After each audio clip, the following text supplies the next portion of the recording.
Howdy, Aaron Boster here, representing the Boster Center for Multiple Sclerosis. Super excited to be here today. Just getting geared up for our March Ask Me Anything Multiple Sclerosis live stream. We're going to start at the top of the hour at 11 a.m. sharp. I love to turn my camera on and get things warmed up about a half an hour beforehand. This gives time for this growing global online village to amass. Carrie Perry is the first to join us. Howdy ho. Hey Carrie, great to see you. Welcome from Indiana. Blissfully Betsy, representing Tampa area. It's great to see you. Can you guys hear me okay? Is my audio all right? Let me know in the chat. Andrew's in the house. What's going on, Andrew? Where are you calling in from? Hello, Christina. Great to see you today. Where are you calling in from today? Istanbul is in the house. What's going on, Dominic? Scooby-Dooby-Doo. Where are you? You're in Delaware. Tracy's in the house. Indiana representing.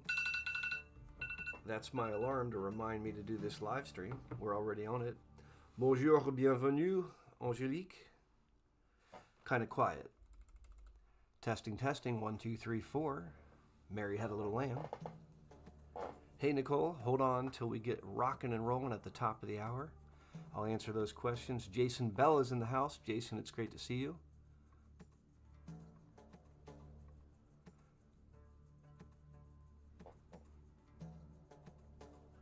Barbados is in the house. Wow, that's fantastic. Dominic says the audio is okay. Jason feels like the audio is okay. Kieran representing Ireland. Where in Ireland are you from, Kieran? What's going on, guys? Great to see you, Sam. Welcome from down under, Donna. Iceland, Ireland, San Antonio, Serbia. This is fantastic. London is in the house. Welcome, everyone. Gosh, it's amazing to see people jump online. Gus from Greece is in the house representing. This is amazing. Back in Alabama. The Netherlands is in the house. This is unbelievable, guys. Wowzers. Hey, Trina, it's great to see you. Cork. Now, Cork is an amazing town if I've ever been to one. Carl in Quebec, bienvenue. We've got Texas representing, Kentucky representing. Welcome all. Ginger, great to see you. From Cali. Elizabeth, welcome. Thank you for joining us. Wales is in the house. That's amazing. We've got Kansas representing. Tracy, you're too kind. Dallas, Texas. That's amazing. Whoop, whoop. That's right, Jerome. San Antonio is in the house. As you jump online, share where you're jumping on from. I love to go back through this online chat once the chat ends so that we can look and see where all of these village members have amassed from. Oklahoma representing Yorkshire, UK is in the house. OH, Jenny screams. Hey, guys. This is phenomenal. Effie is representing Greece. Welcome, everyone. Welcome, Naturally Dope. Tara's in the house representing Louisville. Virginia represented. Ontario's in the house. Tampa, Florida's representing. This is phenomenal. Trina, that's fantastic. Montréal, j'adore cette ville-là. C'est génial comme ville. Au fait, c'est probablement, ça c'est un de mes meilleurs favorites dans tout le monde peut-être, au fait. Croatia's in the house. I'm going to be visiting Croatia this July. I am super excited about that. Grace, hold that question until we go live at the top of the hour. This is the March Ask Me Anything live stream. We'll be turning the camera on and taking your questions live at the top of the hour. Denmark's in the house. Cyprus is in the house. Egypt is in the house. That's phenomenal. Pennsylvania representing. Orlando representing. Sarah, that's a great question. Save it for when we go live. I'll be answering that question. Trina, I'm sorry to hear that. Gastroparesis is nothing to joke about. Super not fun. Effie, that's a great question. Save it for when we go live at the top of the hour. Welcome, everyone. There's 95 of you that have jumped online. This is phenomenal. We've got Nashville representing. Jennifer, it's good to see you. Monica, it's good to see you. MI, hello from Colorado. What's your weather like out in Colorado, guys?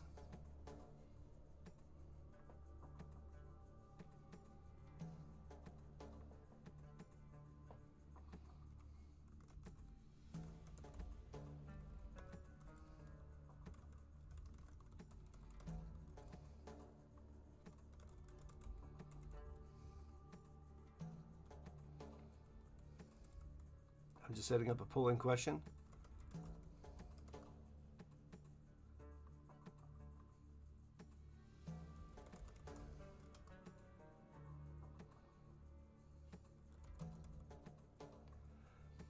Just a quick polling question in the chat. If you have a chance, click your answer. How often do you exercise?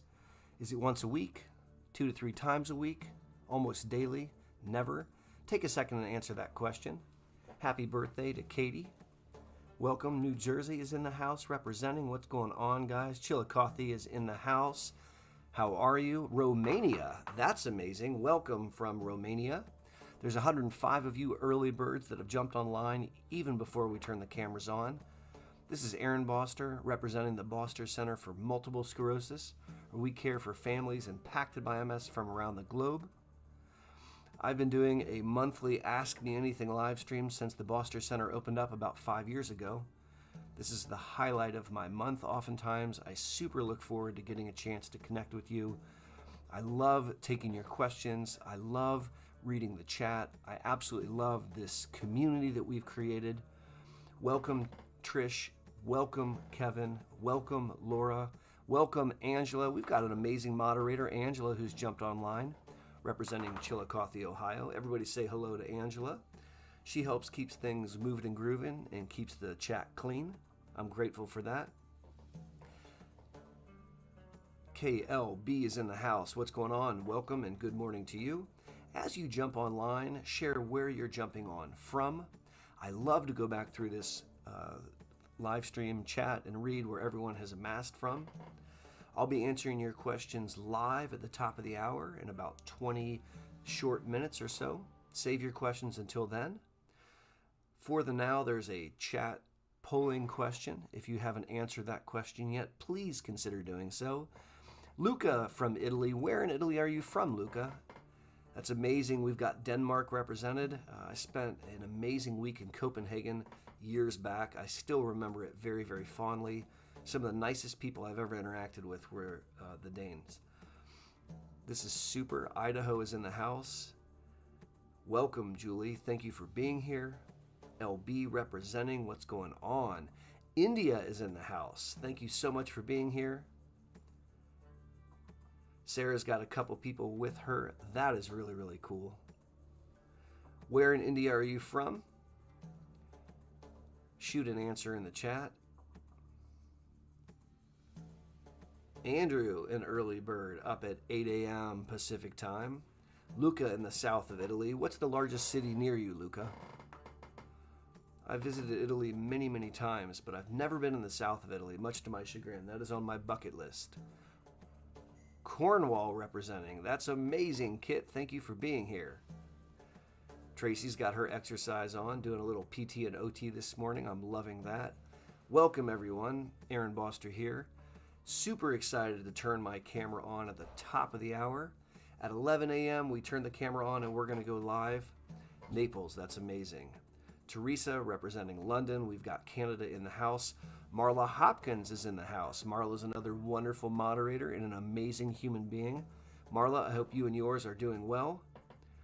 Down under, it's 2:30 in the morning, burning the midnight oil. Andrew, I don't disagree with you. Southern Italian food is delicious. If you haven't answered the polling question yet, please take a moment to do so. There's been 98 votes so far. There's 116 of you online, which means there's a couple more opportunities to click your answer before we end the polling question. The question is, how often do you exercise? Once a week, 2 to 3 times a week, almost daily, or never? Mardi Gras, that's right. Look, Oslo, Norway is in the house. X-Mask, thank you for being here. What's your weather like in Norway right now? Thank you all for being here. This warms my heart. I'm so excited to connect with you today. We'll be going live at 11 a.m. at the top of the hour. Donna, I hear that. Cold and gray in Norway. I guess that's to be expected. Sarah's showing some flames. Hallie's in the house. What's going on, Hallie? Thank you for being here. Where are you logging on from? Just another second or two. I'm going to close the polling question. 3, 2, 1. Closing the polling question. Thank you very much for your participation. Hey, Jenny in Chicago, what's your weather like over there? That's a great question. Hold your questions until the top of the hour when we go live, and I'll be answering them for you. I'm going to take a moment and set up another polling question. Hey, Vivian, good to see you. Thank you for being here.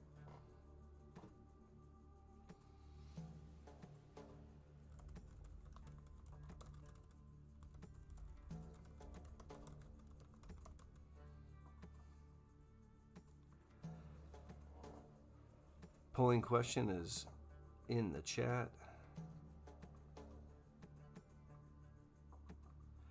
Are you taking a disease-modifying therapy for your multiple sclerosis? Go ahead and click your answer. There's 123 of you that have jumped online. That's amazing. Jay Helly, you found a great seated exercise on YouTube. What did you find? Share in the chat. Lane, it's great to see you. Thank you for being here. I am so excited to have everybody amassed today.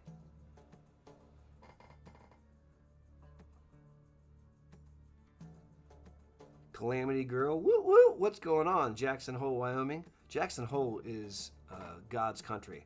Absolutely amazing out there. What's going on, Kevin? Good to see you.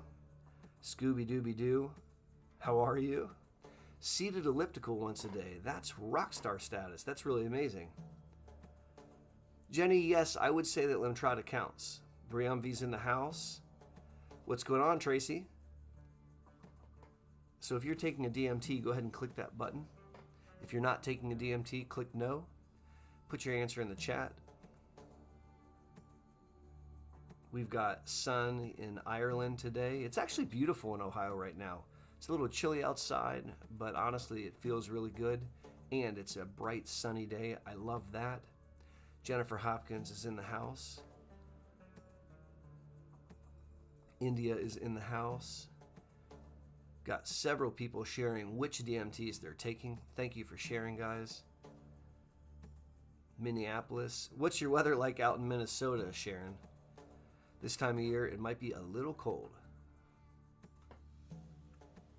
LB, love hearing that you're stable.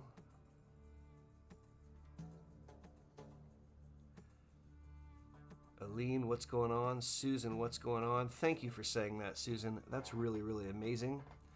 We're going to go live at the top of the hour.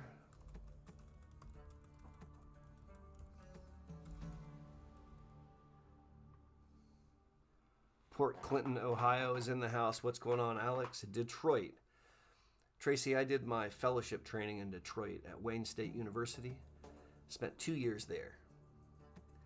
I always tell people, if you know where to go, Detroit is an amazing city. Of course, if you don't know where to go, you might find yourself in a little bit of hot water. I really like Detroit. It's a great place to go, and I got to see the Red Wings play a few times, and that was really, really amazing.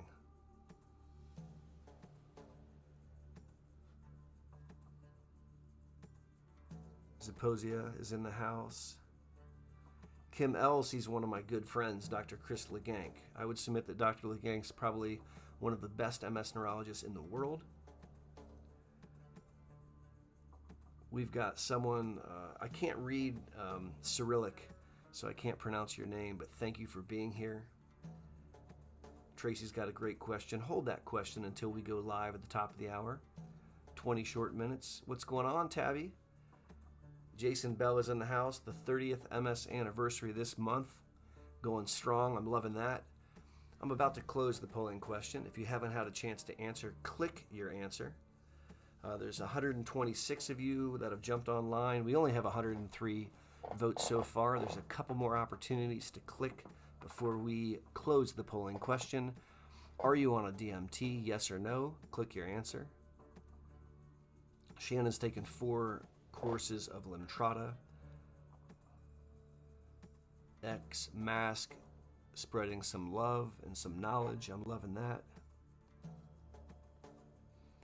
Tracy, I would encourage you to look up a gentleman named Rob Pace. Dr. Pace is about an hour and a half away from Detroit. He's worth the drive. He's in Owasso, and he's brilliant. He runs a great MS center out there. Dr. Pace is a buddy of mine, smart as a whip. All right, we're going to close the polling question in 3, 2, 1. Thank you for your participation, guys. We'll throw up another polling question as we get going.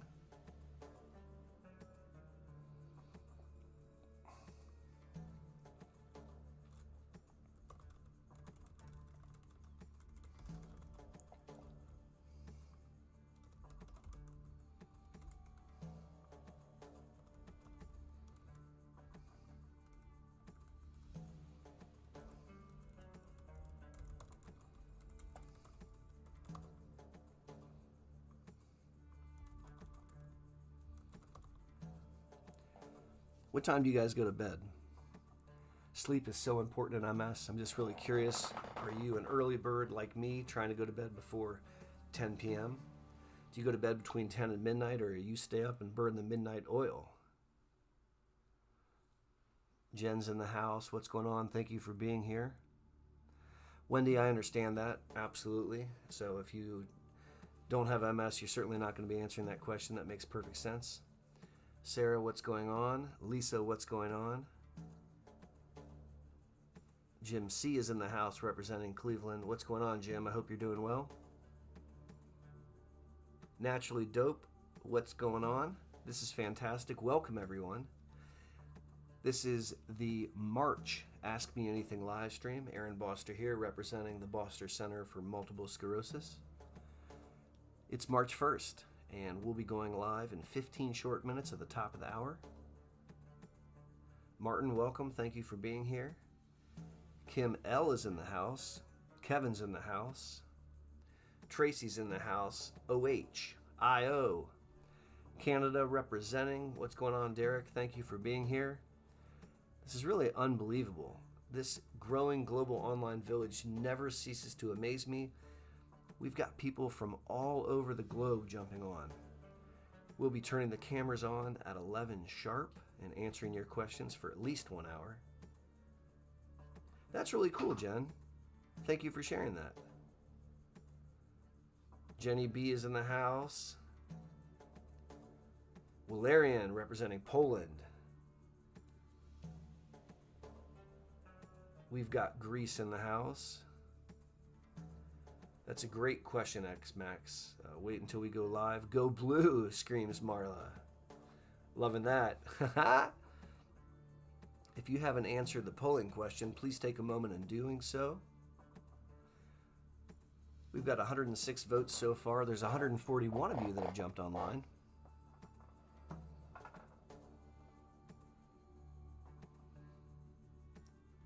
Eve, I assume that you've checked out my friends at UT Southwestern, some of the smartest folks in the MS space. LAW, Northern VA is in the house. We've got Alaska represented. PJ, that's awesome. Thank you for being here. Jenny B screaming, "Go Bucks."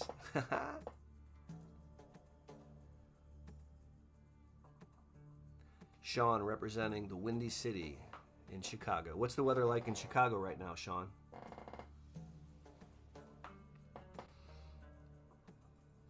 Nice, Angela. I'm jelly. Ada, Ohio's in the house. KD, that's really kind of you. It's absolutely my pleasure. I love connecting with you. I love this community. I love answering your questions. It warms my heart. There are 141 of you early birds that have jumped online. Make sure that you have a chance to get your beverage of choice. I recommend getting a big old glass of water. We're going to play the MS Water Challenge like we do every live stream. Minnesota representing. What's going on, Kristen? Thank you for being here.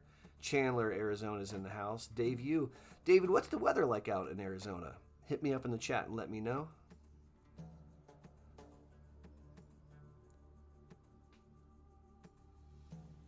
Tracy, I don't know where all this nonsense about parasites has come up. MS is not related to parasites. Sharon representing Iceland. We've got Salt Lake City in the house. San Diego, probably some of the best weather in the entire United States. Crazy Cat Lady enjoying. Haha, Donna, you know how I am about coffee. So Ginger, If you would like to know when the live streams occur, please log on to my website, bosterms.com. You can sign up for the Boster Corner. It's a monthly newsletter, and it'll tell you when I go live. Now, Jen McGraw, one of our amazing moderators from Maryland, is in the house. Jen, thank you for being here.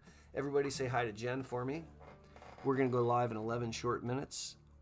I'm going to close the polling question. Thank you for all who participated.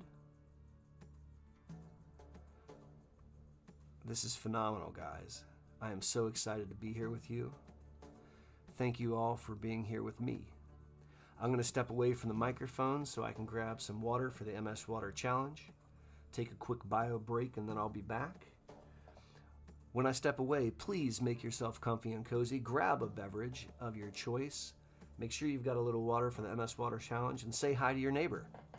Share where you're jumping on from, and if you feel like it, share what your weather's like over there. I'll be back in a few short minutes. In 10 minutes, we're going to go live.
Howdy, hi guys. I'm back for my bio break, coffee in hand. Aaron Boster here. Super stoked to go live at the top of the hour. It's 10:54 and we're counting down. Welcome everyone. There's 157 of you amazing village members that have jumped online. Thank you to each and every one of you for joining me today. As you jump online, share where you're jumping on from. I love to go back through the chat and see where this global glowing online village has amassed. Terry's in the house representing Grove City, Ohio. Sarah's in the house.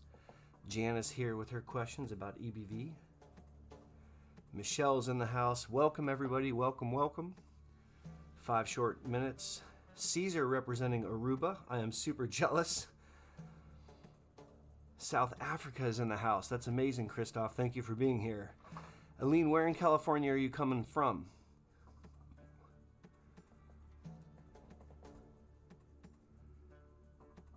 Orange County is representing.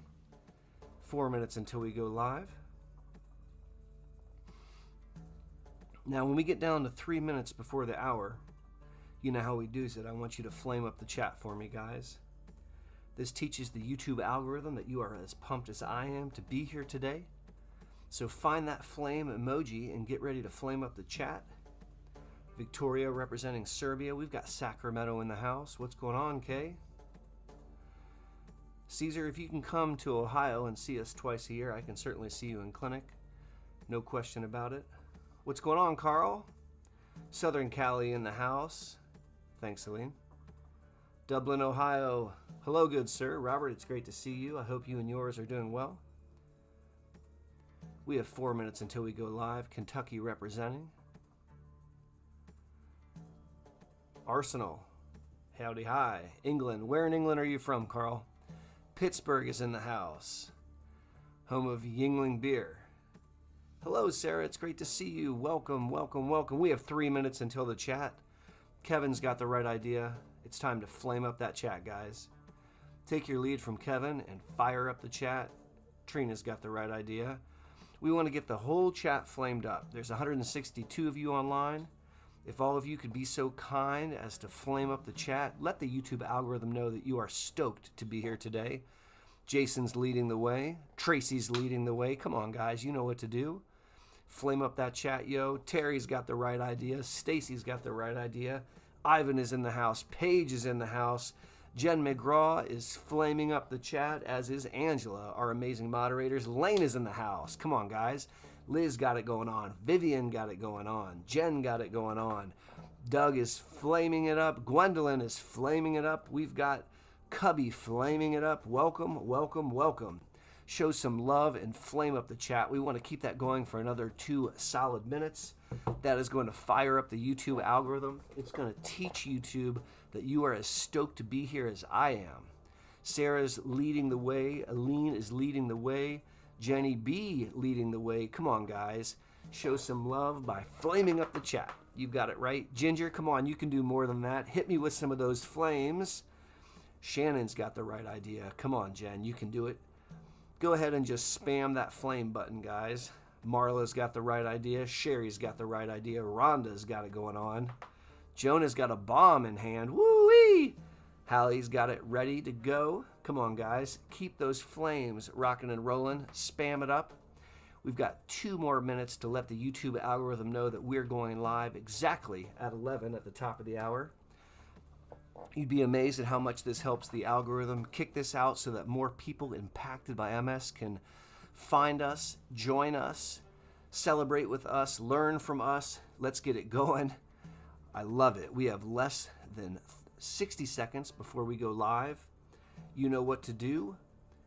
You know what to do. Trina's got the right idea. Come on now.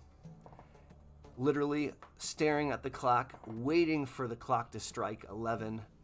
Derpy throwing up some fun emojis. Jude's got the right idea. Come on, Hallie. Don't stop, guys. A few more flames, a few more seconds. We'll go live at the top of the hour. I am so stoked to be here with you today. Aaron Boster going live from the Boster Center of Multiple Sclerosis out of Columbus, Ohio. Don't stop the flames, guys. Spam that flame button a few more times.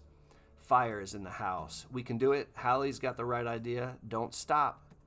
We've got less than 60 seconds, staring at the clock and ready to rock and roll. There you go. That's exactly right. We've got flames.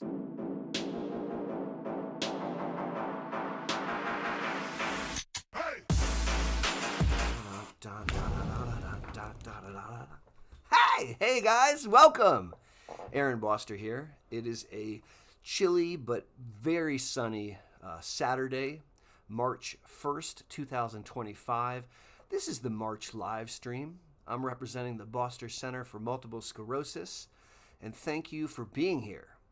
Kicking off this March live stream, we've literally got 189 of you wonderful souls that have already joined me. Thank you very much. A little cup of Java here. I've been doing a monthly live stream since the Boster Center opened up. It's been about 5 years now. Once a month we jump online like this. It gives me an opportunity to interact with you. It's super fun for me. It allows me to answer your questions live. So as you jump online, please make sure that you share where you're jumping on from. Also, please keep in mind that as I answer your questions, I can't diagnose you or treat you on the interwebs. I don't have enough information to do that. So please make sure that your question is generalizable so that it can benefit everybody who's listening. Also, if I don't get to your question on this live stream, please do not fret. I go back through the live, I extract the questions that I didn't answer. Those become content for future videos. Many of you that have followed the channel know that we kick out a Monday morning video once a week or once every other week. I've been doing that for a very long time, gosh, going on 10 years now.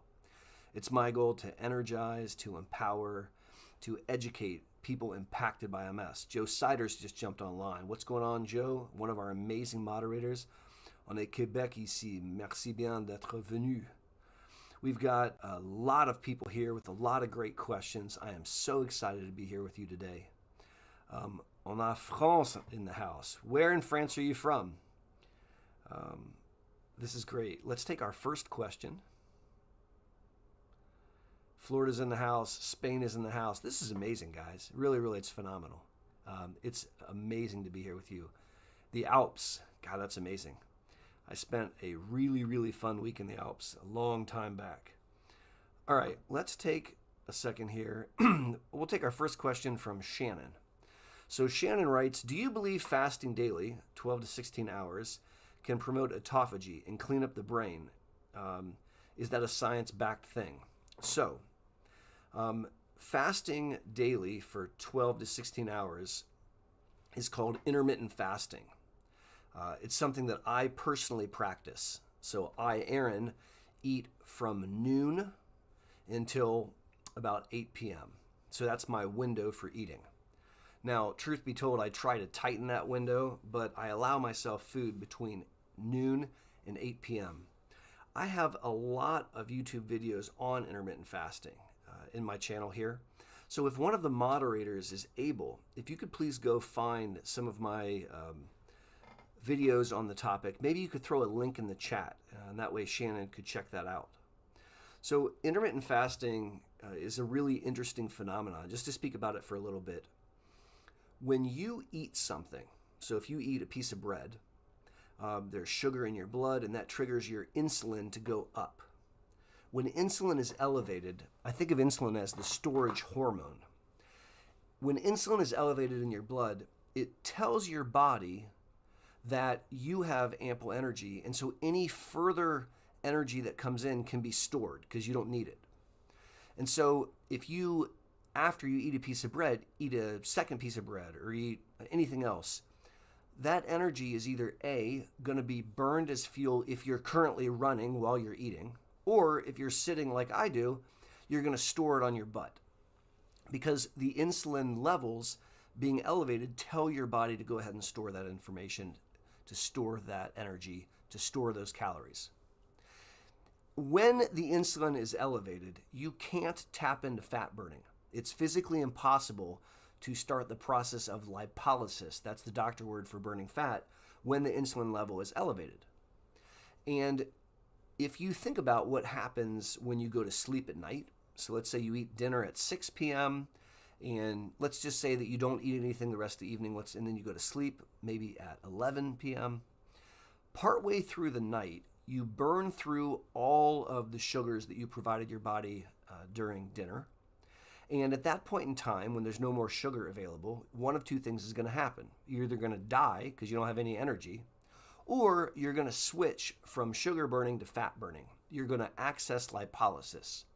That happens because the insulin level goes down. When the insulin level goes down, you turn off the storage hormone, and that's when you can tap into lipolysis. And so you're going to start to burn your fat stores, and you're going to keep burning your fat stores until you break your fast. So if you wake up in the morning and you eat a Danish, you stop lipolysis, your insulin levels rise, and again, you go back in that same situation. Here's the problem. Many red-blooded Americans actually eat about 6 times a day. So we may have a little nosh, we may have a breakfast, we may have like an 11sies, we may have a lunch, we may have an afternoon snack, we may have dinner, we may have popcorn before bed. And I was guilty of this. And what I found was I was never, ever letting my insulin levels fall. I was keeping my insulin levels up all the time by eating throughout the entire day. And as a result, I could never tap into burning fat. The concept of intermittent fasting is to create a window when you feed the machine being you. And then you create a window when you burn the fuel that you ate. This makes a lot of sense to me. You take in energy and then you use that energy. And it reminds me of like the way you drive a car. So if you have a gasoline powered car, you don't fill up the car, drive 4 blocks, fill up the car, drive 10 blocks, fill up the car. No, that's not what you do. You put fuel in the car and then you drive the car until the fuel level gets low and then you fill it up again. And that's kind of what we're trying to do with intermittent fasting. When you stop eating and then give yourself a good amount of time when you're fasting, you burn up the sugars that are in your body, you burn up the sugar stores in the liver, and then you can tap into lipolysis, to fat burning. And it's a great way to control weight. It's a particularly great way to control weight for people that have trouble exercising. So for example, I have patients with multiple sclerosis that literally can't move very well. Some of them can't move their legs or they can't really move their arms. And so it's super, super hard for them to raise their core metabolism. They can't get their exercise on. Some of them have lost considerable weight. I'm talking like 40 plus pounds through intermittent fasting, which I think is absolutely amazing. Now, Shannon asked a question about autophagy. So what the hey is autophagy? Autophagy is a phenomenon when you start to clean up cellular debris. And it's thought that if you fast long enough, you can tap into autophagy. A couple things that we have to keep in mind.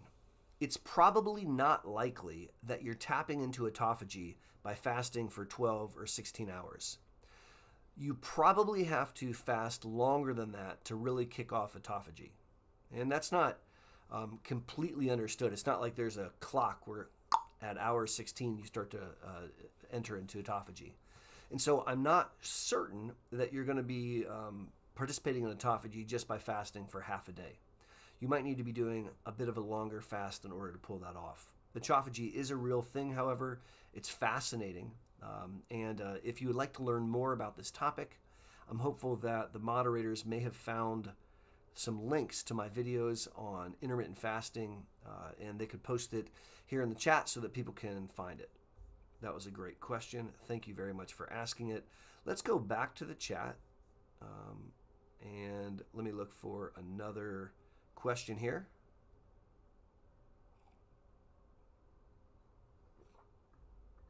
So Jenny asks a question. Jenny says, if insurance won't cover Kesimpta or Ocrevus, what would be the next best DMT in your opinion? So a lot of different points to bring up, Jenny. First of all, screw insurance. Sorry, I just had to say that out loud. No, let's not do that. So first of all, when I hear that insurance won't cover something, I really challenge that. And I don't mean like figuratively, I mean I challenge that. Like I have team members that are employed at the Boster Center for MS, and we write rebuttal letters where we explain to the NICE insurance company that this medication is necessary for the person's health. We explain why it's a preferred agent. We explain why they can't take other agents, and we battle. And we will appeal a denial. And if the appeal is turned down, we'll do a second level appeal. I will very commonly do what's called a peer-to-peer, where I get on the phone with a medical director from the insurance company and I explain to the nice doctor why the person needs that. And oftentimes we're able to overcome the denial. And so I would not take no for an answer.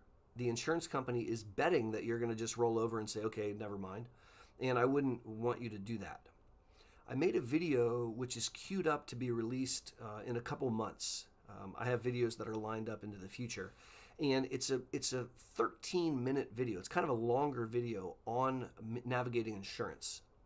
I'm not sure how well the video will be received, but I think it's important information, and so I put it out there. That'll launch in a little while.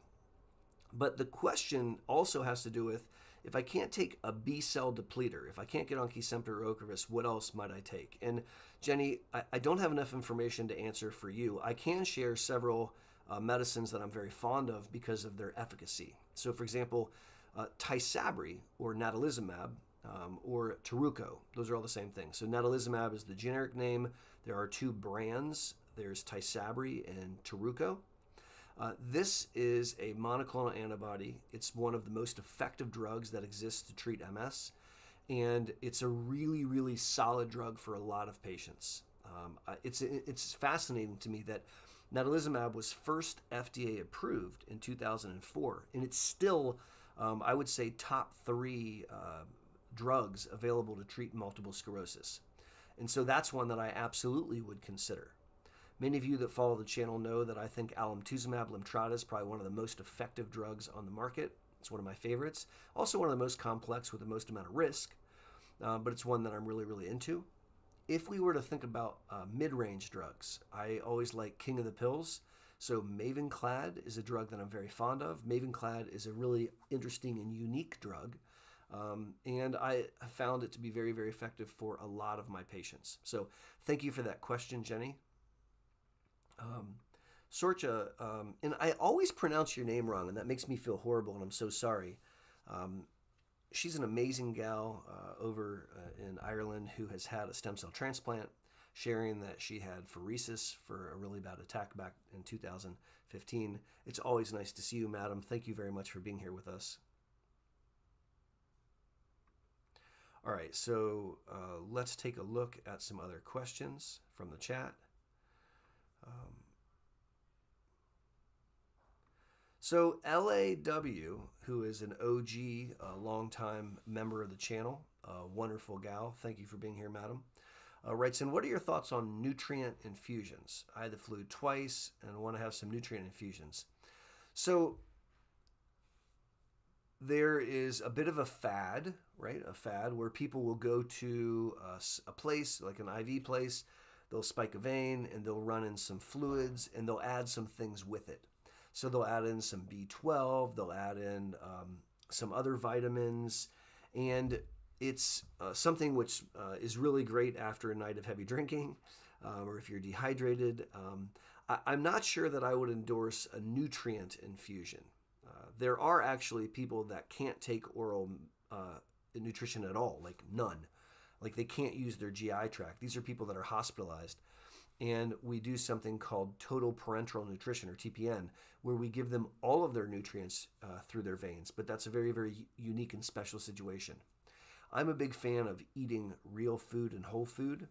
I would much, much rather you eat an apple or that you eat some asparagus or you have some fish than to receive nutrients through an IV. Just my 2 cents. Let's take a look at some other questions that we've got here.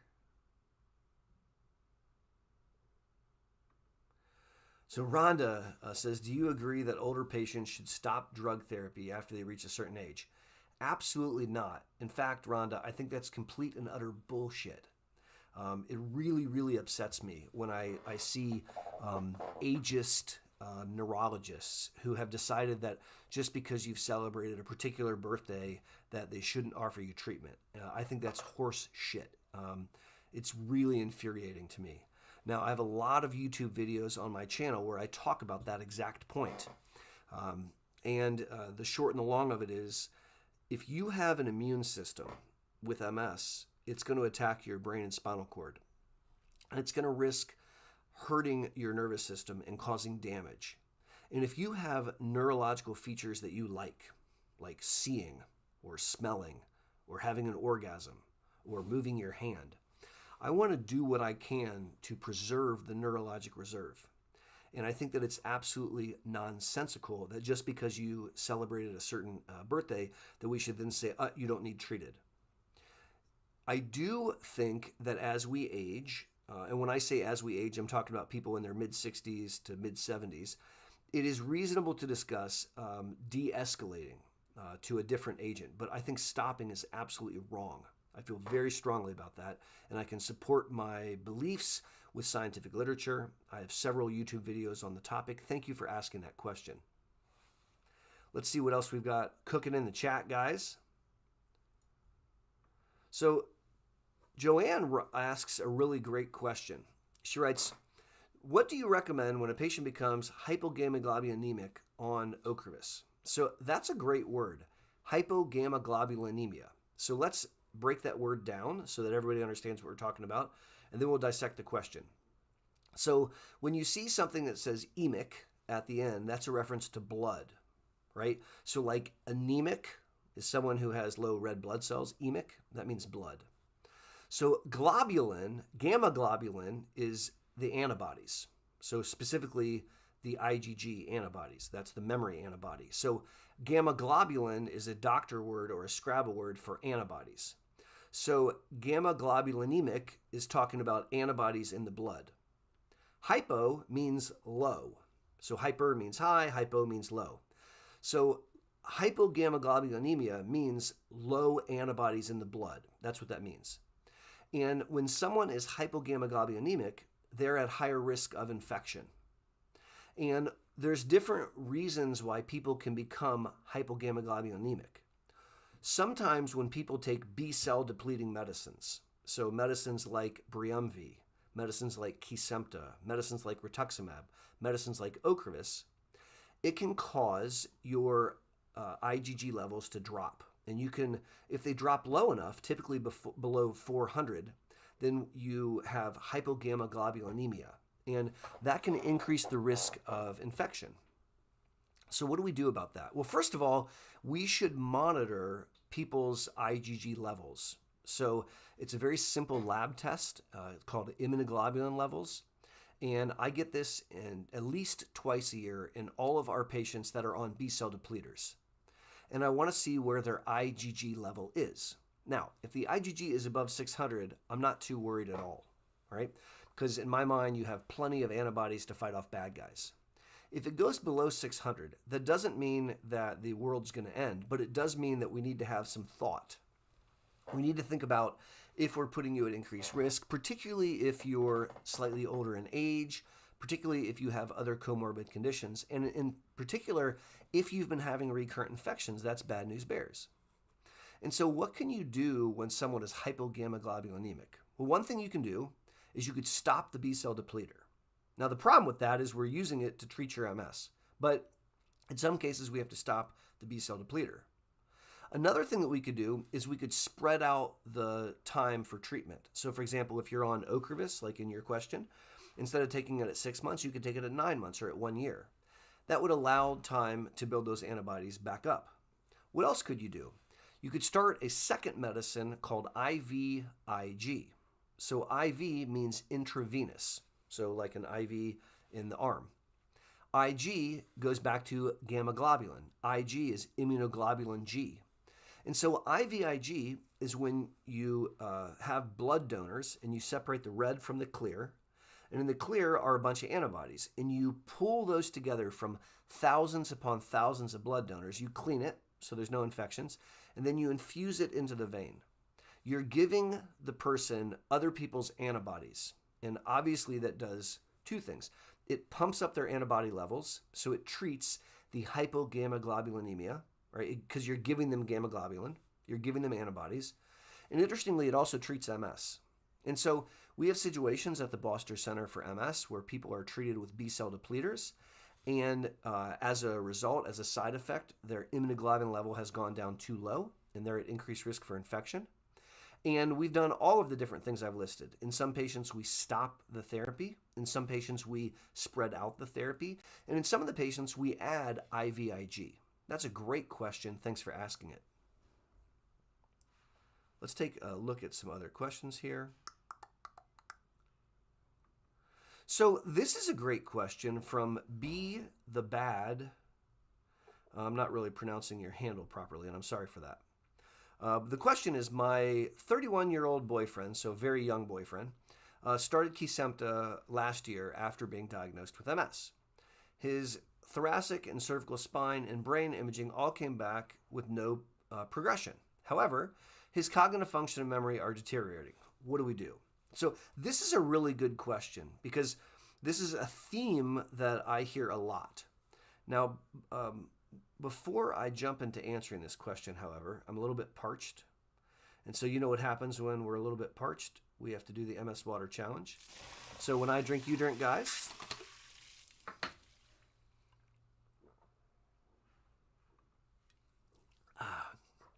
I love the Soda Stream. This is not a sponsored comment. I just really like the Soda Stream. Okay, so this person has MS. They're on a medicine, Kesimpta. Their MRIs are stable, but they're having worsening. And in specific, they're having worsening with thinking and memory. So what's the deal?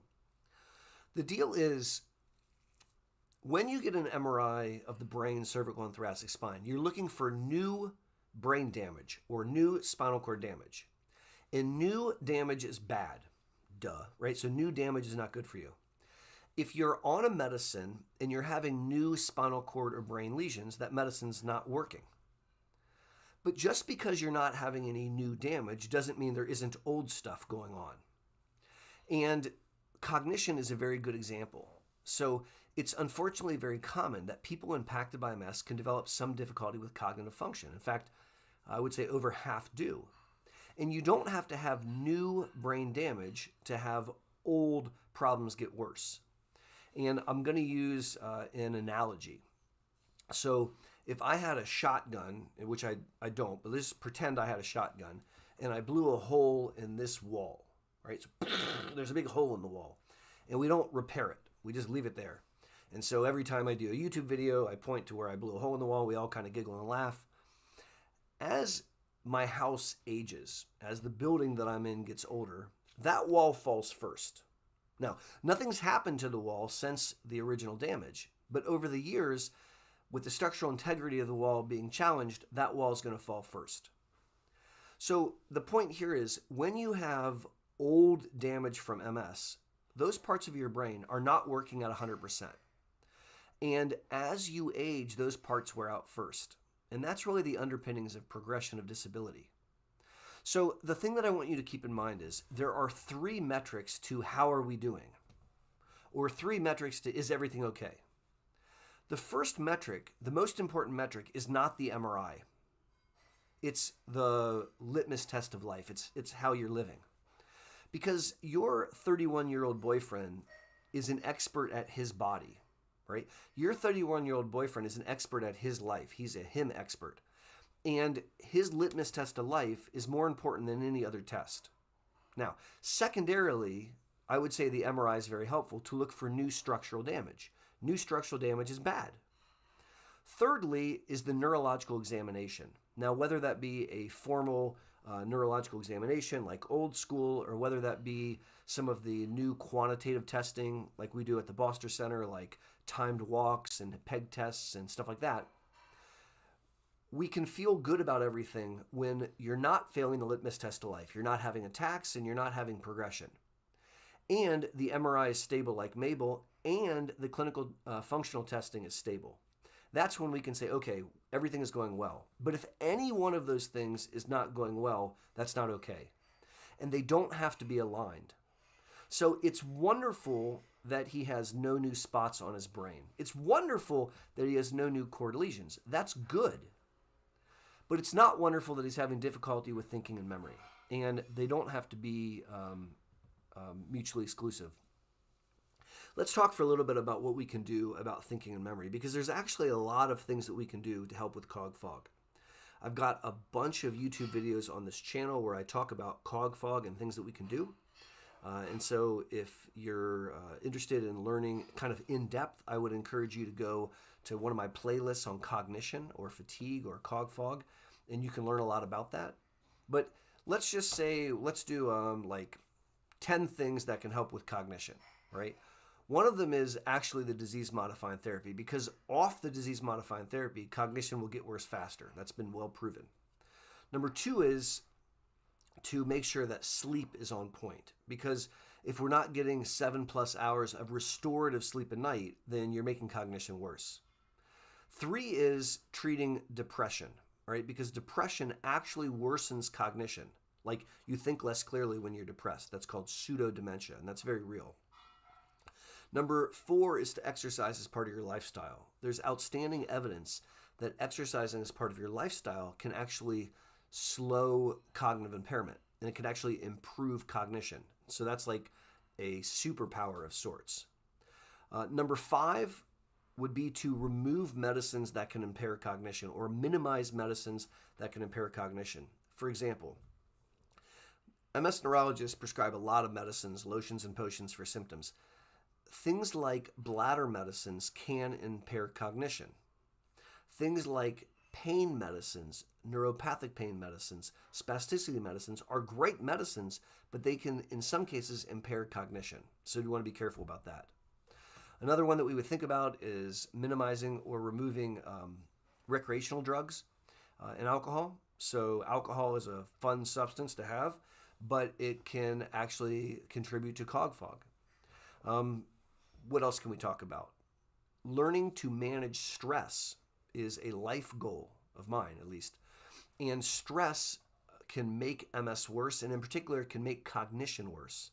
So some people might find that when they're under a significant amount of stress, it's really hard to process and they feel overwhelmed. And so learning how to manage stress can help a whole lot with that. There is cognitive rehab. I think I'm on maybe 8. I've lost count. So we'll say it's 8. Cognitive rehab, which can be done through speech pathology or through occupational therapy, can help retrain cognition. There's a way to take a deep dive in cognition by doing neuropsychometric testing to really understand the details, which can then in turn help you combat that. And number 10 are stimulant medicines.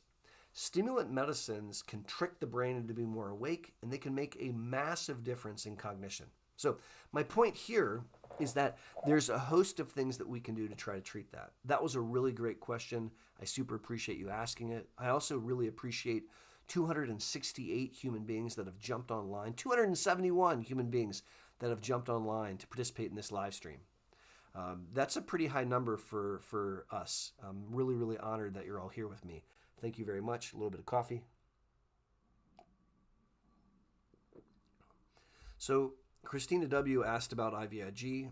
Christina, I did go over that earlier in this live stream, so you can check that out on the replay. Solix ICS asks, what are my opinions about Zeposia, ozanimod? It's my first DMT. I have both brain and spine lesions. Thank you. So I think Zeposia is okay.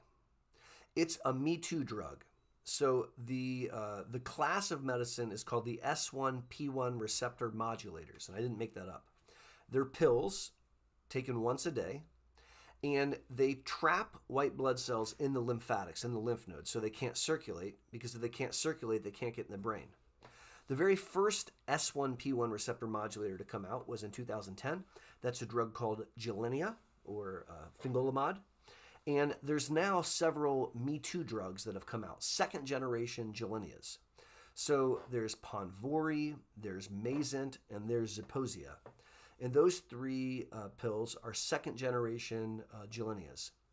They're not more effective than Gilenya, but they're a little bit better tolerated, particularly as it relates to starting these medicines and how they work with the heart.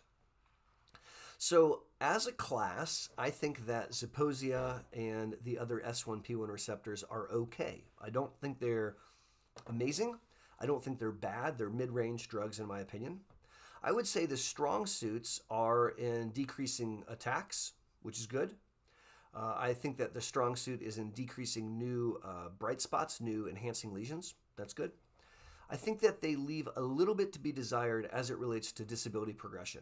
And that's really kind of like the Achilles heel of these medicines. I don't think they do a rock star job at decreasing progression. And as a result, they're not my first drug I reach for. Now, does that mean that it's bad that you're on Zeposia? No, I don't think that's bad. That would not be where I would have started things, but that doesn't make me right. It just makes me really opinionated. Do I think that you immediately should change drugs? No, I don't. I do, however, think that I would have a very, very low threshold to escalate you to a monoclonal antibody if we had even a little tiny squeak of change. Again, that's my opinion. And thank you for asking that question. I really, really appreciate it. All right, let's take a look here. Hey, Joe Siders is really helping out. Joe is one of our amazing moderators. And if you look at the link that Joe provided in the chat, that's for the Boster Corner. And so earlier someone said, hey, when do you go live on your live streams? I try to do it the last Saturday of every month, but as evident today, like I don't always hit that mark. But if you'd like to know when I go live, click the link that Joe provided, and you can sign up for a free monthly newsletter called the Boster Corner. It will give you the latest and greatest in what's going on in MS. It'll share with you kind of what's happening at the Boster Center, particularly what exciting research offerings we have, and it will tell you when I go live. So Joe, as always, thank you very much for helping and providing that link. All right, let's take another question from the chat. I'm going to change up the scene. This is the river scene. I really like it. I hope that you like it as well. So here's a question. Sharon writes, does prednisone help MS? So that's a good question. So when you're treating MS, there's 3 avenues of treatment. So 3 separate things that we do all at the same time. One avenue of treatment is treating symptoms that suck. So for example, if you have spasticity and you take a spasticity pill so you don't spasm, that's good stuff. That's treating a symptom. Or if you have bladder urgency and you take a pill for your bladder so that you don't have near accidents, that's really good. That's treating symptoms. That's one of 3 ways that we treat MS. The second way that we treat MS is with disease-modifying therapies, or DMTs. These are medicines like we've been talking about today, like the question that we just had about Zeposia, or the question earlier today about Ocrevus. These are disease-modifying therapies to slow down MS, and their goal is to prevent attacks and new MRI lesions. The third avenue of treatment is treating an attack when it occurs. And so when someone has an MS attack, they have new active inflammation in the holiest of holies, the supercomputer, the brain, or in the superhighway, the spinal cord, or in the optic nerves. And that can short circuit part of your nervous system and cause something bad to happen, like, God forbid, you can't see out of your eye or can't feel your leg or something like this. And when you have an MS attack, we can use corticosteroids to hasten the recovery, to quell the inflammation. Prednisone is an example of a corticosteroid. Now, when someone has an MS attack, I use high-dose corticosteroids, either IV, which is called Solumedrol, or high-dose oral. And when I say high dose, I mean a really, really high dose, over 1,000 milligrams a day for several days in a row. So can prednisone help MS? Yes, because it can treat relapses. It can hasten recovery from relapses. I do not recommend taking low-dose prednisone on a daily basis to treat MS. This is something which is done in other autoimmune conditions, like it's sometimes done in lupus and rheumatoid arthritis and things like that, but that doesn't work to treat MS. And it has some long-term side effects like damaging your bones and your endocrine system and stuff. So I try not to do that. Now, here's a question from a friend of ours calling in from India. Niraj, I hope I didn't butcher your name, and thank you very much for being here today. Asking the following question: what's the difference between symptoms of balance from the spinal cord or from the peripheral nerves? And that's a great question. So balance is a symptom, or lack of balance is a symptom. And if someone is off balance, it can be from several different causes. Now, the term for poor balance is ataxia. So in case you're playing Scrabble, that's the doctor word for it. And you can be ataxic from several different causes. So you can be ataxic because of the balance center in the back of your brain, the cerebellum, is jacked up. We see that a lot of times in the setting of MS. You can be off balance because of spinal cord damage and you can't feel your feet. So when you're standing, there's several different sensory systems that keep you standing so you don't keel over. One of them is knowing where your foot is in space by feeling your feet.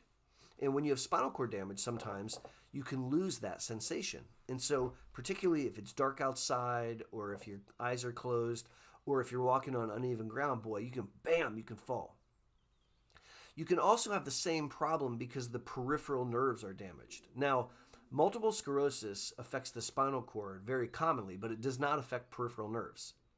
And the reason I'm bringing all this up is human beings don't come with an instruction manual. So when you're numb and tingly, or when you're weak, or when you're ataxic and off balance, you don't necessarily know why. You just know that you are. And the friendly neighborhood neurologist can do a series of tests to try to help figure out why. We can do EMG and nerve conduction studies to look at the peripheral nerves to see if they're a problem. We can do neurological testing, what I joke is the MS Olympics, to see which parts of the nervous system are jacked up. We can do imaging to look at the spinal cord. And this is an important thing to look at because if we can figure out why you're ataxic, then we can oftentimes help come up with a solution to make it better. So that's a great question. Thank you very much for asking it. I super appreciate it. All right, let's see here. So Naturally Dope is back to doing physical therapy twice a week, and that's amazing. Physical therapy is a secret weapon in MS. It's massively underappreciated. I want to give a shout out to a friend of mine who's a physical therapist, Dr. Gretchen Howley. Dr. Gretchen Howley is an amazing neurophysical therapist with a specialty in multiple sclerosis. She has a YouTube channel, and she's written an amazing book. She has an online program that a lot of my patients have benefited from called The Missing Link. I recently did an interview with her on my channel, and soon, in the next couple weeks, I'll be posting that video. It was really an amazing learning experience for me, and I'm excited to share that with you, so that's coming out soon. So Art asks, let's see here. Oh, where did Art's question go? Hold on. Oh no, Art, I lost your question. Hold on. There it is. Can you have peripheral nerve damage symptoms without having actual damage or seeing damage on the MRI? Yes. So the trigeminal nerve is a nerve that provides sensation to your face. So it comes out of your jaw or around your skull around here, and there's three branches. There's the top branch, which is called the ophthalmic branch, which kind of supplies sensation above your eyebrow. There's the middle branch, which is called the maxillary branch, and then there's the bottom branch, which is called the mandibular branch. That's the trigeminal nerve. And if you track the trigeminal nerve back, there's a nerve nucleus, which is kind of like the motor, and that's in an area of the brain called the brain stem, right? So the brain stem, and this is located in a part of the brain called the pons. And trigeminal neuralgia is a horrible, god-awful pain when the trigeminal nerve misfires, and it can make you feel like you're being electrocuted or being shocked in one of those areas. It's extremely painful. It's described as some of the worst pain that a human being can experience. Sometimes trigeminal neuralgia is called the suicide disease because it hurts so bad people will consider killing themselves. Now, unfortunately, in the setting of MS, you can have trigeminal neuralgia like anyone else can because the nerve becomes damaged or becomes pinched where it leaves the skull, or the nucleus can be damaged, and it can cause trigeminal neuralgia. And so I saw a paper where trigeminal neuralgia is 14 times, that's a real big number, 14 times more likely to occur in people impacted by MS compared to the general population. So if you have trigeminal neuralgia, it doesn't mean that you're going to see something on the MRI. Now, oftentimes we do, but just because you don't see it on the MRI doesn't mean it's not true, because it absolutely is true. And I would never tell someone who's having lancinating electrical pain, oh, I can't see it on the MRI, so it's not real. So you absolutely certainly can. Let's take another question and let's change up the scene. Got the purple scene. There's 290 of you that have been on jumped online with me. Thank you. That's amazing. I can't believe that. When I started this YouTube channel back in 2015, I think, I didn't know that there were live streams. I never dreamed of having this growing community where I got to interact with you and talk with you and answer your questions, and that's really, really neat. I just wanted to make videos to educate my patients between visits. And this YouTube channel has been growing and growing, and it's become a bigger and bigger part of my life. I put out videos every week or every other week to try to educate and empower and energize you. And I look forward to these monthly live streams. It's just really amazing for me. So the fact that 281 of you are sticking it out and hanging out with me today means the world to me. Thank you very much. Now, I'm a little parched, and you know what that means. When I drink, you drink. It's the MS Water Challenge.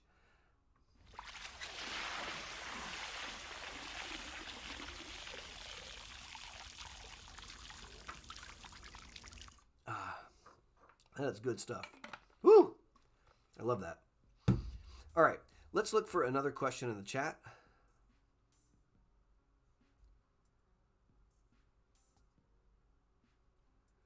So Effie in Greece asks, what are the long-term effects of THC, cannabis intervention? So cannabis is a plant, weed, pot, marijuana. I really prefer the name cannabis because that's actually the name of the plant. And those other terms can be like kind of derogatory, or they have a negative connotation. And I grew up in the era of just say no to drugs, kids, and we were taught that cannabis is bad for you. And it turns out that there are some medical benefits to cannabis and to cannabinoids. And I've got a lot of videos on the channel where I talk about that. And so if you are interested in kind of learning a little bit more about the medical benefits of cannabis, whether that be THC or CBD, please check out those videos. This question is about risks long term. And so cannabis is not without side effects. So someone that tells you that there are no negatives to cannabis is lying, just like any chemical. So if you take a medicine like Lyrica is a neuropathic pain medicine. It's a seizure medicine. It can help prevent seizures. It can help prevent neuropathic pain. It can cause sedation and weight gain. It can cause liver damage. So cannabis has some potential side effects that we need to be thinking about. Cannabis can impair cognition, which is very, very relevant in someone with multiple sclerosis. Cannabis could create an amotivational syndrome where people just don't want to do very much. If you use excessive amounts of cannabis for a really long time, there's a very small risk of a hyperemesis syndrome, which is where people will wake up and they'll be nauseated and they'll throw up. Cannabis can have a tolerance, meaning when you use it, you may need to use more and more to have the same effect. And there is rarely a dependence where people become dependent upon cannabis. And if they don't have it, they go through a bit of withdrawal. So I'm not saying that cannabis is evil, and I am a medical marijuana recommender in the state of Ohio, and I have found that it can help a lot of my patients with a lot of things. It can help with pain and spasticity. It can help with insomnia. It can help with anxiety. But it comes with baggage, just like any other chemical that I'm aware of. And so we have to weigh the risks and the benefits of anything that we're going to use to try to help you live your best life. I'll tell you a quick funny story. Years and years ago, I was at an international conference, and all of the investigators from a clinical trial met up to have like a coffee. And so I was involved in this trial, and I went and I was having my coffee and I was chit-chatting with various MS neurologists from around the world, and I got into a really fun conversation with an MS neurologist from Israel. And he made a comment and said that in Israel, the government gives people impacted by MS free rolled joints of marijuana. I said, what? Now, this was long before medical cannabis was available in the United States. And I said, why? And he looked at me like I was an idiot. He goes, what do you mean, why? Because it sucks to have MS and it makes them feel better. And I really, really liked that answer. I remember that. Now,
Can you guys hear me? That's crazy. Can you guys hear me? Testing. Okay. I'm so sorry. That's crazy. So obviously I'm a neuroimmunologist and I am not a sound guy or an AV guy. And when I switched on that scene, it didn't have my microphone attached to it. I am very, very sorry. That's really silly. I don't know how long I was babbling and you guys couldn't hear me at all. Forgive me. That's really, really funny. All right, so you guys can hear me now. Thank you for sticking this out. It looks like we lost about 20 people who said, I don't want to hear you not talk about things. And so what was, I answered this entire question and you guys didn't hear me. Silly me. All right, so let me jump back and answer this question because it was a really good question. The question was, and I can't find it now. The question was, is it safe to give Ocrevus every 9 months? So I think that's the question that I answered. And I think I gave a really good answer, but you don't know that because you couldn't hear it. Man. So the question was, is it safe to give Ocrevus every 9 months? And the answer is, it depends. So the goal of a B-cell medicine is to push the B cells down. And whether that's Ocrevus or Kesimpta or Briumvi or rituximab, we're trying to push the B cells down. And the reason that we give Ocrevus every 6 months is it typically takes about 6 months to make the B cells back. So we want to push them down again. There are situations where we want to delay the next infusion, maybe because there's a risk of infection or something like this. And there's an easy way to address that. What you can do is you can check a laboratory called the CD19. And so when you check CD19, that is a reflection of your B cells. So if the CD19 count is 0, then the B cells aren't back yet. If the CD19 count is above 0, if it's a positive number, then in that situation, your B cells have returned. So if you wanted to wait after 6 months and didn't want to give Ocrevus again, you could check a CD19 count. And if it's 0, you could argue that you can wait a little bit longer, maybe wait out 9 months, let's say. If at 6 months you checked and the CD19 count was above 0, then I wouldn't recommend waiting. My point here is that there's a way of trying to address that. And the way to try to address that is by checking a laboratory called the CD19 count. And again, I'm really sorry, guys. Here I was jibber-jabbering and giving you that answer, and I didn't even have my microphone on. Sorry about that. All right, so methylene blue cannot be used to treat MS. Let's take another question.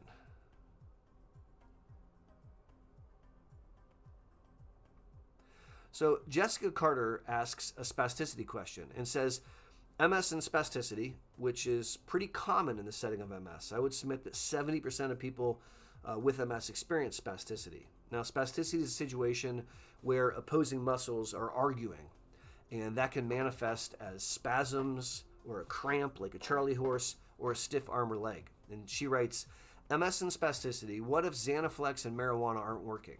Well, there's a lot of things that we can do for spasticity. I've got a lot of spasticity videos on this channel.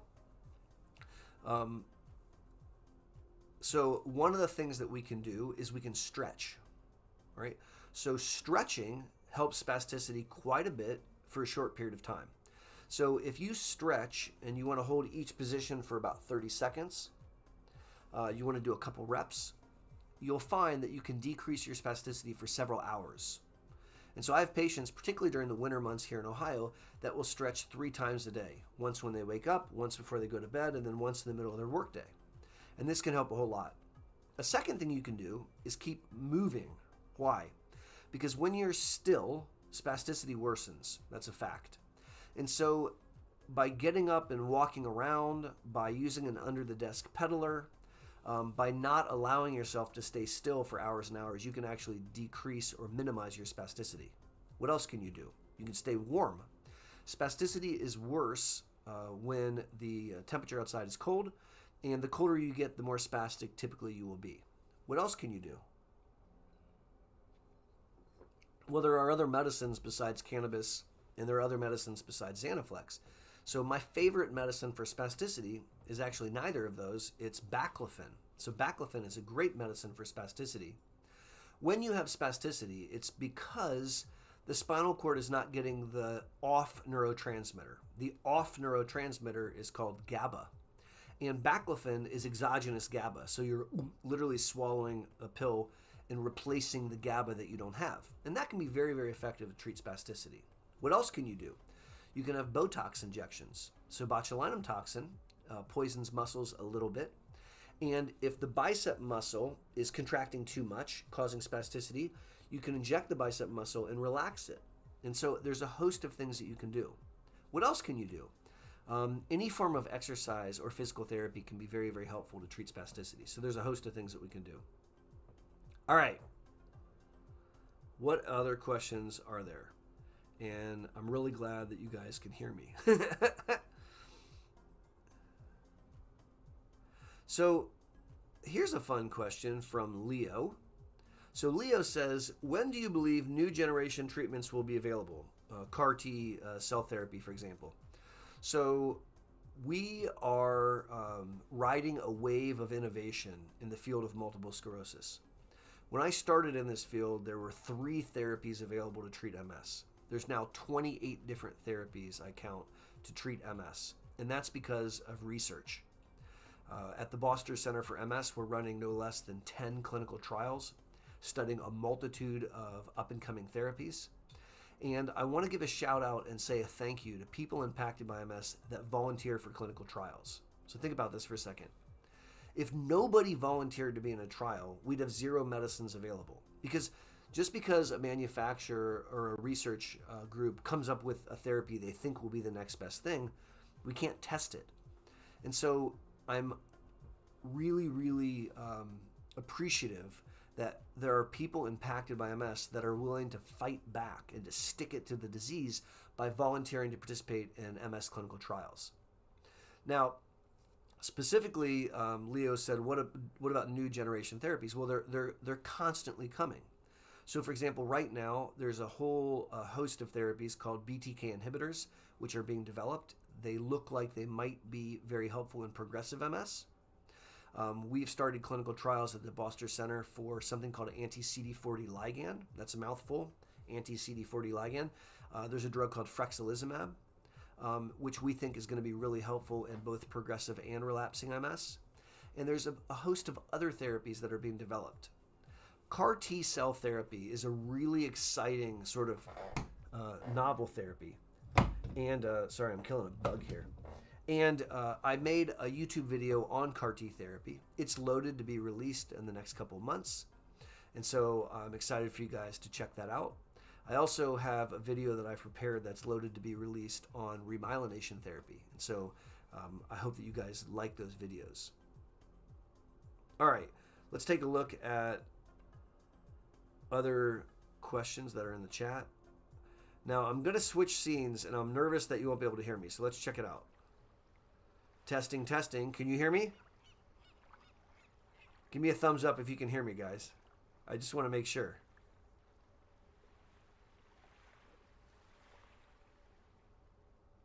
Yes. Okay, thanks, Barb. I'm worried that I would be silent and just jibber-jabbering while you guys stared at me going, no! So Jenny B says, what would be your next steps if a patient continues to have really bad overnight spasticity, but has a pathologic reaction to baclofen? I would try Xanaflex, which is tizanidine. I would try botulinum toxin. If they had a bad reaction to oral baclofen, you could actually use a baclofen pump because the blood won't see any. And I've done that successfully sometimes. All right, let's take another question from the chat. So Donna Mills says, is there anything I can do to speed up the diagnostic process? Anything I can suggest to my doctor who has very little knowledge of MS? Neurology appointments are 6 to 12 months away. So, well, one thing you could do is you could travel to a neurologist. Now, I'm not saying that you want to do that, but you could travel to someone that can get you in faster.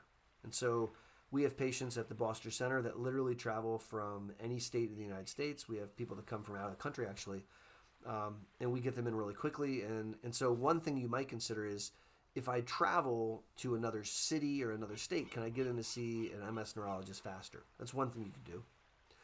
If the neurologist that you're working with is not an MS specialist, there might be value in seeing an MS specialist, a fellowship-trained neuroimmunologist, because it's all we think about. And we are a little bit more maybe efficient in trying to work up a diagnosis. What else could you do? Well, there are certain tests that are very important when trying to diagnose MS. For example, getting MRIs of the brain, cervical, and thoracic spine are important and necessary in the modern era. And so your primary care doctor could order those scans. You might need a lumbar puncture, spinal tap. And so theoretically, you can go and get that done. There are a host of laboratories to look for things that can mimic multiple sclerosis. And so your primary care doctor could order some of those. So there's a host of things that you can do. It's very frustrating trying to get worked up, and that can take a while. And so I empathize with you, and thank you for asking that question. All right, let's see what else. Christina W. says, are there any foods that are no-no, other than obviously ultra-processed foods? I think sugar should be avoided. Increasingly, I think sugar is a poison, and I would recommend removing anything that has sugar in it. I would also remove anything that has high fructose corn syrup in it. All right.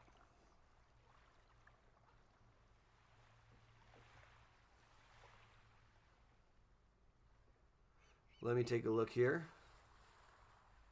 So Jen McGraw, one of our amazing moderators and an amazing human being, writes, would a blood transfusion have any effect on MS? No. It really shouldn't have any impact on MS. Thanks for asking that question. So Tyler says, what's my opinion about modafinil, which is under the brand name Provigil here in the United States, versus other stimulants? I love modafinil. I think the side effect profile of modafinil is favorable compared to the amphetamine salts. And whereas modafinil can have some tolerance, where you might need a higher dose, it doesn't have a dependence the way that I see with some of the amphetamine salts. It's also a less scheduled substance, so it's helpful because I can write a 3-month prescription as opposed to a 1-month prescription. So given my druthers, I like Provigil preferentially over other stimulants. Now, not everybody responds to Provigil, but that's always where I start. That's where I try to start my treatment for fatigue, my treatment for cog fog, all that kind of stuff.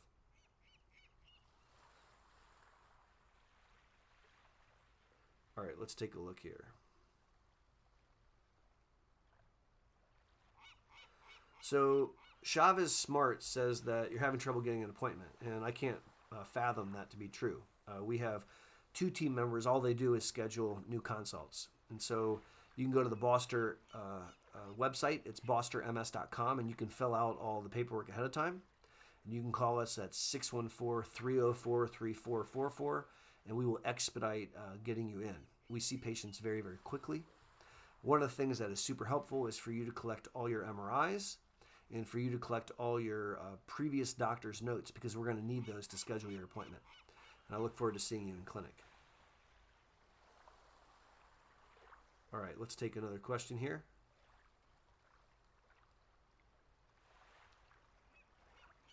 So Gisela writes, do you know the percentage of people becoming wheelchair bound when they have PPMS?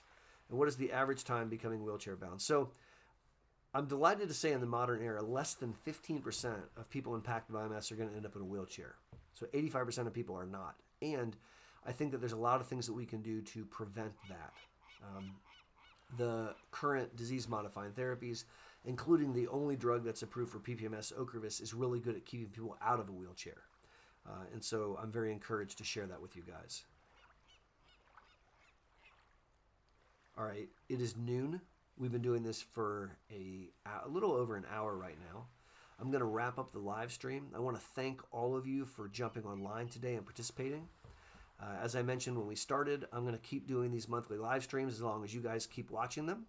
If you'd like to know when the next live stream is going to happen, go to the Boster website, bosterms.com, and you can sign up for our free monthly newsletter. It's called the Boster Corner. It's completely free, And not only will it give you the latest and greatest information about MS and research, not only will it share with you sort of what's new and exciting at the Boster Center, it will also tell you when I go online.